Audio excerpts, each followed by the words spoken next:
असली चार धाम का ये रहस्य कोई नहीं जानता होगा। स्कंद पुराण के अनुसार चार धाम यात्रा को बहुत महत्वपूर्ण माना गया है। चार धाम के दर्शन करने से हर तरह के पाप खत्म हो जाते हैं। चार धाम चारों दिशाओं में स्थित है।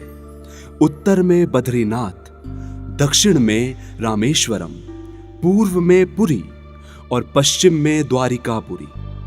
वास्तव में यही चार धाम हैं, परंतु कुछ लोग गंगोत्री, यमुनोत्री, केदारनाथ और बद्रीनाथ को ही चार धाम मान लेते हैं। आज हम आपको चार धाम के विषय में जानकारी देने वाले हैं, ताकि चार धाम से जुड़े भ्रम दूर हों।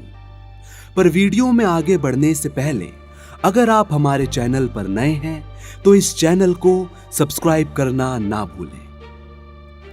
चार धामों की सूची में सबसे पहला धाम है बद्रीनाथ धाम। हिमालय के शिखर पर स्थित बद्रीनाथ धाम चारों धामों में से एक है। बद्रीनाथ धाम का ये मंदिर अलकनंदा नदी के किनारे स्थित है। इस मंदिर में भगवान विष्णु की चतुर्भुजी प्रतिमा और शालिग्राम शिला से निर्मित है। इसके बाएं और उद्धव जी और दाईं ओर कुबेर जी की प्रतिमा है। हिंदू धर्म ग्रंथों के अनुसार यहाँ नीलकंठ पर्वत के समीप भगवान विष्णु ने बाल रूप में अवतरण लिया था। यहाँ प्रचुर मात्रा में जंगली बेरी पाई जाती हैं, जिसे बद्री कहते हैं, इसलिए इसका नाम बद्रीनाथ धाम पड़ा। केदार घाटी में दो पहाड़ हैं, जिन्हें नर और नारायण पर्वत के नाम से जाना जाता है।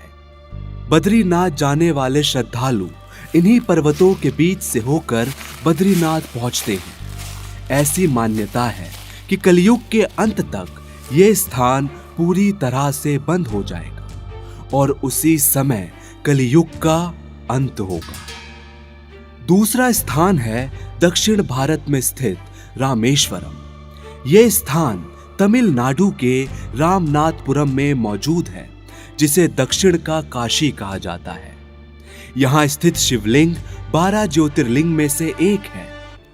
हिंदू धर्म ग्रंथों के अनुसार जब भगवान श्री राम ने लंका में चढ़ाई की तो उन्होंने विजय प्राप्ति के उद्देश्य की पूर्ति के लिए समुद्र के किनारे शिवलिंग बनाकर पूजा अर्चना की थी, जिससे प्रसन्न होकर भगवान शिव ने उन्हें विजय प्राप्ति का वरदान दिया। एक और कथा इस विषय में काफी लोकप्रिय है, जिसके अनुसार भगवान श्री राम ने लंका विजय से लौटते वक्त ब्रह्म दोष से मुक्ति पाने के लिए इसी स्थान पर पूजा अर्चना की थी। भगवान राम ने हनुमान जी को शिवलिंग लाने के लिए कैलाश पर्वत भेजा। हनुमान जी को वहां शिव जी नजर नहीं आए, तो उन्होंने शिव जी को बुलाने के लिए वहीं पर बैठकर तप करना शुरू कर दिया। इधर मुहूर्त बीता जा रहा था, इसलिए सीता जी ने बालू से ही विधिवत शिवलिंग बनाया, जिसे स्थापित कर भगवान राम जी ने पूजा अर्चना की। उधर भगवान शिव हनुमान के तप से प्रसन्न हुए, तो उन्होंने आशीर्वाद के साथ एक शिवलिंग प्रदान किया। जब हनुमान वहां पहुंचे तो वो देखते हैं कि श्री राम ने शिवलिंग बनाकर पूजा अर्चना कर ली है। इस बात से हनुमान जी बहुत नाराज हो जाते हैं। फिर श्री राम हनुमान जी से कहते हैं कि यदि वो इस शिवलिंग को उखाड़ दे तो इस शिवलिंग को स्थापित कर दिया जाएगा। हनुमान जी ऐसा नहीं कर पाते और फिर उनके द्वारा लाया गया शिवलिंग वहीं पर स्थापित कर दिया जाता है। तीसरा धाम है जगन्नाथपुरी। उड़ीसा के पुरी में स्थित जगन्नाथपुरी धाम भगवान विष्णु का 8वां वैकुंठ कहलाता है। यह मंदिर कृष्ण, बलराम, सुभद्रा को समर्पित है। यह धाम अद्भुत रहस्यों से भरा पड़ा है। इस मंदिर का रहस्य आज तक वैज्ञानिक भी नहीं सुलझा पाए हैं। जैसे मंदिर के शिखर का ध्वज हवा के विपरीत दिशा में लहराता है, शिखर पर बना हुआ चक्र हर जगह से सीधा दिखाई देता है। मंदिर के ऊपर से ना तो कोई विमान गुजरता है, ना ही कोई पक्षी। और सबसे रहस्यमयी बात तो ये है कि जब प्रसाद बनाया जाता है तो एक के ऊपर एक मिट्टी बर्तन रख पकाया जाता है, और इसमें सबसे ऊपर रखे मिट्टी के बर्तन का प्रसाद सबसे पहले पक जाता है, जो कि ताज्जुब वाली बात है। यहां रोज लगभग 25,000 लोग इस प्रसाद को ग्रहण करते हैं, लेकिन ना तो प्रसाद कभी बचता है और ना ही कभी कम पड़ता है। इसी के साथ इस मंदिर की छाया भी कभी नहीं पड़ती। अपने आप में बहुत बड़ा रहस्य है।